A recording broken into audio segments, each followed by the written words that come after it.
My name is Mutchie, and a lot of people know me as Sam, and I'm 19 years old. I am a student at the University of Utah, and I'm currently working on my bachelor's in English teaching with a minor in religious studies and history teaching, and I am an atheist.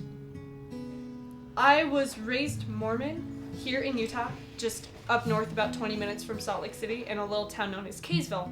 And in Kaysville, there's a high school, Davis High School, where 90% of the kids are Mormon. A lot of them are religious, a small percent are atheist, and so I was raised in a community where Mormonism was incredibly prominent, and it was everywhere, and you couldn't go anywhere without throwing something and hitting a Mormon. And I was raised Mormon, and for a while I bought into it. I believed it, and I prayed, and I was good, and I was loyal, and I followed everything I should have. And then about the age of 14 or 15 approximately, I started to think a lot more instead of just listen, and things started to not make sense to me. And something I notice a lot about religions is they make exceptions to particular pieces of doctrine based on differing feelings. Well, they'll say well, I believe in this, but this doesn't make sense, so I'm going to replace it with this. And that's what I started to do.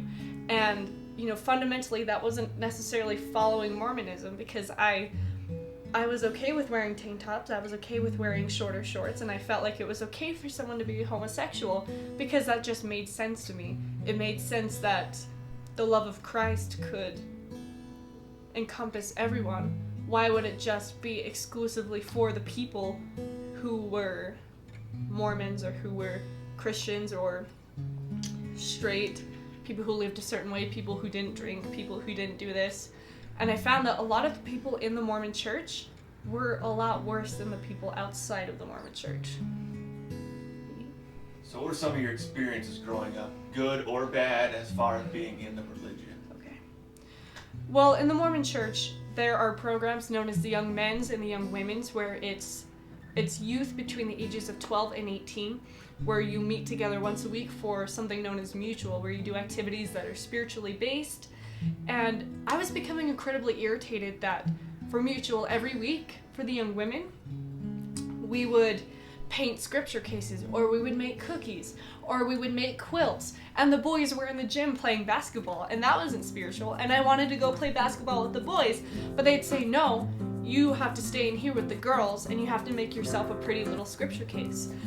And that was incredibly irritating to me, because it was almost enforcing that idea of the traditional roles. And I'm not here to say that I have a problem with traditional roles, but I was irritated that I was being discouraged from doing what I wanted to do, from what made me comfortable, from what was my nature.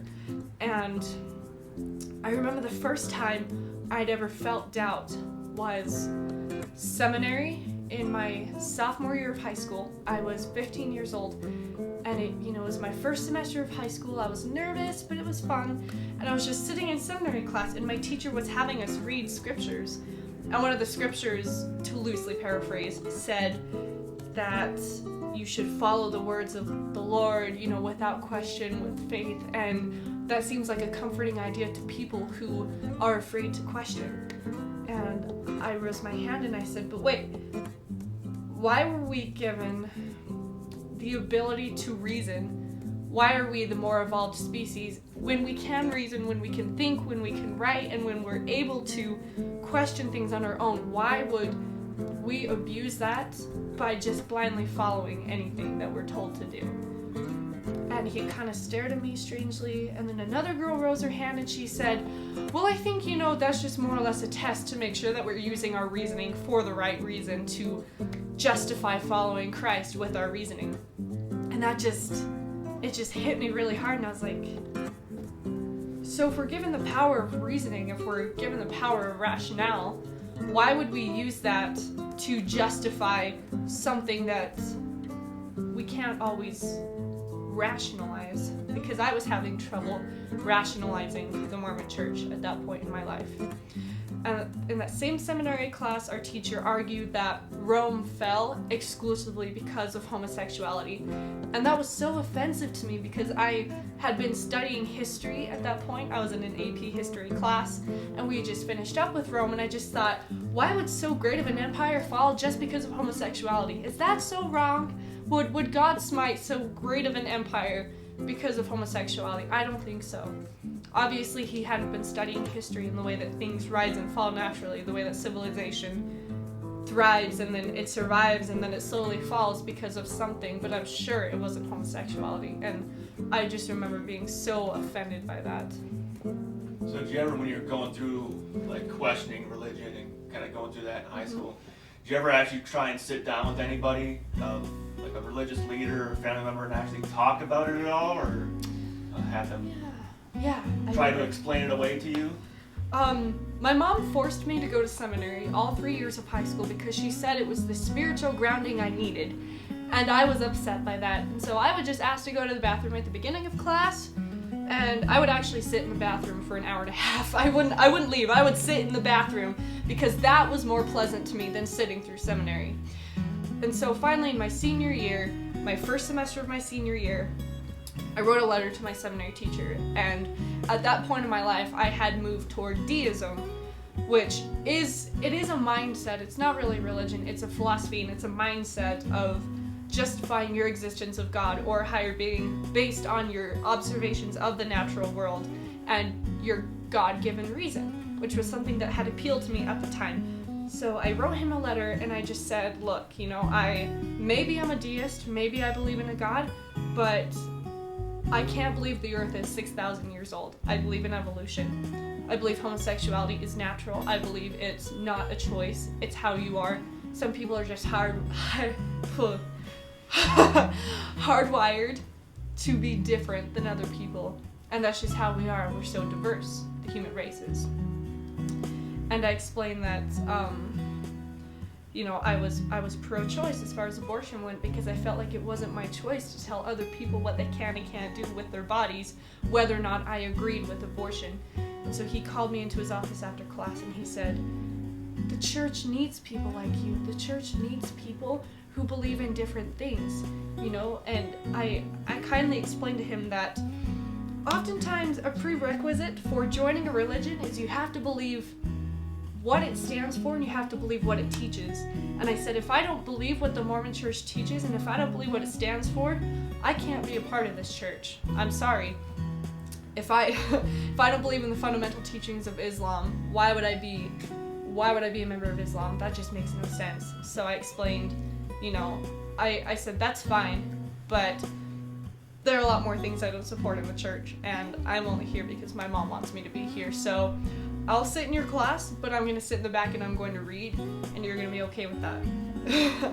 So once my mom slowly realized that I just wasn't going to seminary anymore because I kept sending her attendance reports saying I hadn't been showing up, she finally just said for my last semester, okay, I've had it. You can do what you want. I've had it. Just, you don't have to go to seminary. And I was like, thank God! Ugh!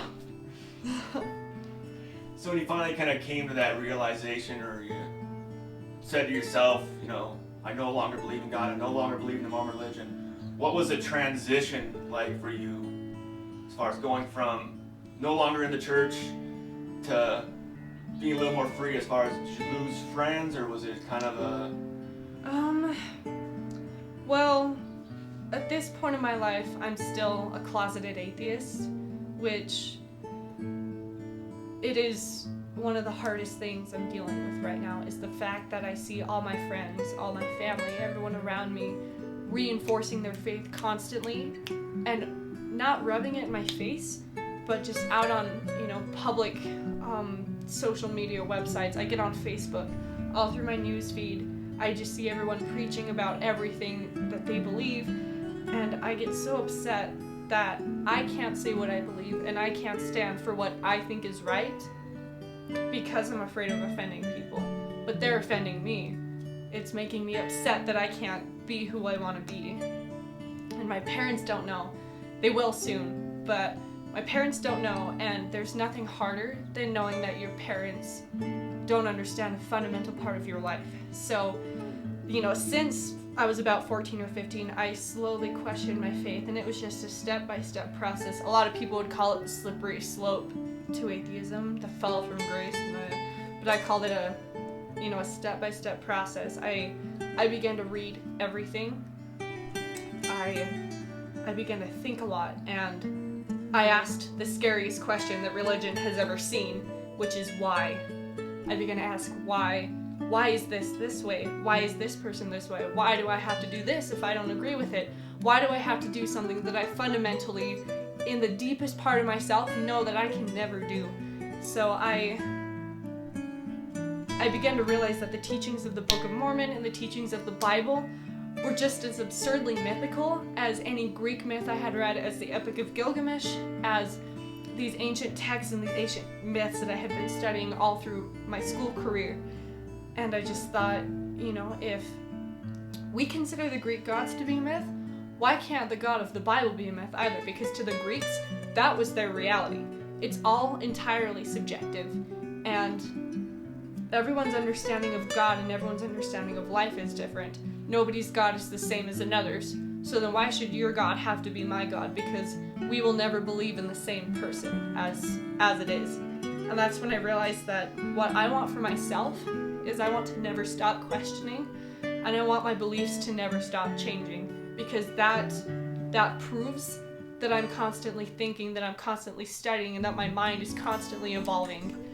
And to me, that's comforting to know that I have the ability to change what I believe based on my experiences, and understanding that I will never know what's true, because we can't know what's true. It's absurdly beyond human understanding to know what is right and know what is wrong. So why can't we experience everything and come to conclusions on our own and just wait and see until the end? So if you have any advice for people out there right now that might be in a similar situation as yours, as far as anything? Okay. If you have a shadow of a doubt in your mind ever, I urge you to never stop doubting. I remember hearing a speech from the president of the Atheists of America where he said that the greatest enemy to religion is dissenting opinions. And he said, I want each of you to never stop questioning and to never stop providing dissenting opinions to anybody. And he said, if you ever disagree with me, I would love it if you would tell me, because there's nothing that creates growth in your mind more than constant discussion. There's nothing that is more life-affirming than having your beliefs constantly questioned. Because even if you are Mormon, which is fine with me, I don't care who you are, as long as you believe with every fiber of your being that everything you've studied, all the experiences up to that point in your life, that everything up to that point in your life is true because you believe it is.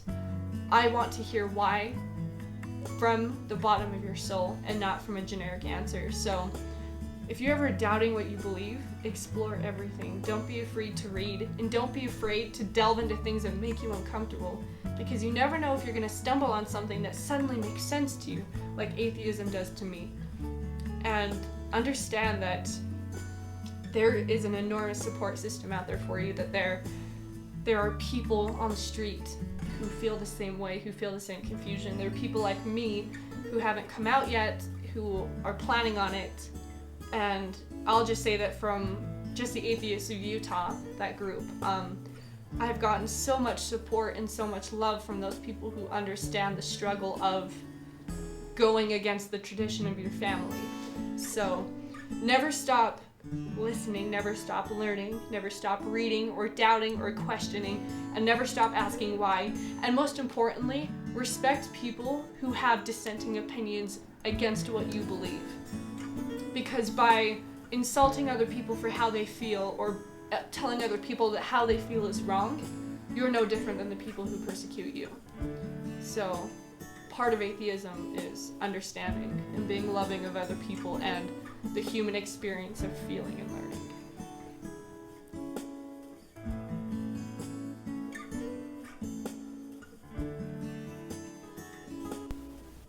Hi, this is my follow-up video from the vlog that was actually filmed a couple of weeks ago. And since then I have told my dad that I'm an atheist, and his response was, "Oh, really? Well, okay." And then when I told him I wanted to tell my mom about it, he said, "No, don't do that, because, you know, it's like being gay. No one really cares, you know." He said, "There's no need to rub that into her face." And I was kind of offended by that, because it's like he doesn't think it's okay for me to talk to my mom candidly about how I feel. So I still haven't openly said it to my mom. I think she knows.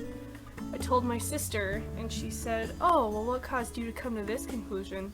And when I told her, she didn't really talk to me for the rest of the day. My friends that do know have been pretty accepting, but no one has actually congratulated me for finding my own way. So it's been pretty hard, because I haven't really had many people supporting me, and I feel like it shouldn't be something that people need to have to support, because it should be easy.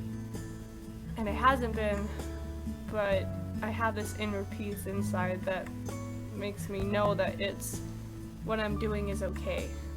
And, you know, I have found my own path. There's nothing anyone can do to change that.